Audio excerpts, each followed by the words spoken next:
পূর্ব বর্ধমান জেলার খণ্ডঘোষ ব্লকের 3টি সমবায় সমিতিতে জয়ী শাসক দল তৃণমূল কংগ্রেসের মনোনীত প্রার্থীরা বিনা প্রতিদ্বন্দ্বিতায় জয়ী প্রার্থীদের নিয়ে বোর্ড গঠন সম্পন্ন হলো। আজ খণ্ডঘোষ ব্লক অফিসে শপথ বাক্য পাঠ করলেন দায়িত্বপ্রাপ্তরা।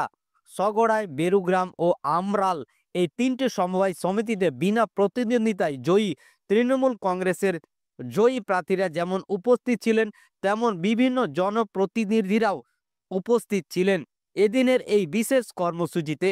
নির্বাচিত জনপ্রতিনিধিরা জানান, এলাকার উন্নয়ন, কৃষকরা যাতে সরকারি প্রকল্পের সুফল দ্রুত পেতে পারে, পাশাপাশি অন্যান্য যে সমস্ত সমবায় সমিতির কাজ রয়েছে যার মাধ্যমে গ্রামীণ এলাকার উন্নয়ন সম্ভব, তা যাতে সঠিকভাবে করা যায় তার জন্য তারা কাজ করে যাবেন।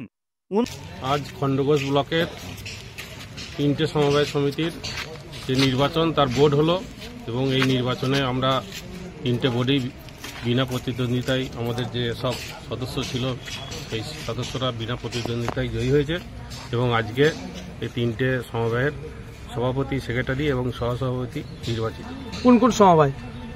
বেরুগ্রাম পঞ্চায়েতের বেরুগ্রাম এসকেইউ এবং আমরাল সমবায় এবং এখানে সগড়াই সমবায়। 3টেতেই আজকে বোর্ড গঠন। কোথায় হলো এটা? এটাই সগড়াই বিডিও অফিস, সগড়াই বিডিও অফিসে। আপনার নাম পরিচয়? তার মধ্যে আজকে দেখলাম মহিলারা আছে। বিশেষ করে আজ আমাদের আমরাল সমবায় সমিতির মহিলা যে সভাপতি আজকে এগিয়ে এসছেন এই সময়ে এবং এই মহিলা সভাপতি নির্বাচিত হবে। উনি কি আমরাল থেকে দাঁড়িয়েছেন? আমরাল থেকে দাঁড়িয়েছেন। নাম হচ্ছেন বাসন্তী পাল, আমরালই বাড়ি। উনি কি পদ দিলেন? এই সমবায় সমিতির সভাপতি হিসাবে নির্বাচিত হয়েছে। আপনার নাম পরিচয়? আমার নাম শেখ লকাই, বেরুগ্রাম পঞ্চায়েতের তৃণমূল কংগ্রেসের কর্মী। তো আসেননি, একদম নিয়ম মাফিক বিডিও অফিসে বিডিও সাহেবের অধীনস্থই আজকে প্রত্যেকটা নির্বাচনই হচ্ছে। আজকেও আমাদের যেটা শেষ পর্যায়ে ছিল বোর্ড গঠন, যেটা আমাদের ছিল সগড়াই এসকেইউএস আপনার বোর্ড গঠন হয়েছে, বেরুগ্রাম এসকেইউএস বোর্ড গঠন হয়েছে, আমরাল এসকেইউএস এর বোর্ড গঠন হয়েছে। একজন সেক্রেটারি সাহেব, একজন সভাপতি সাহেব, একজন সহসভাপতি সাহেব, প্রত্যেক জনাতে 3টেতেই আমাদের বিনা প্রতিদ্বন্দ্বিতায় এবং জয়লাভ হয়েছে।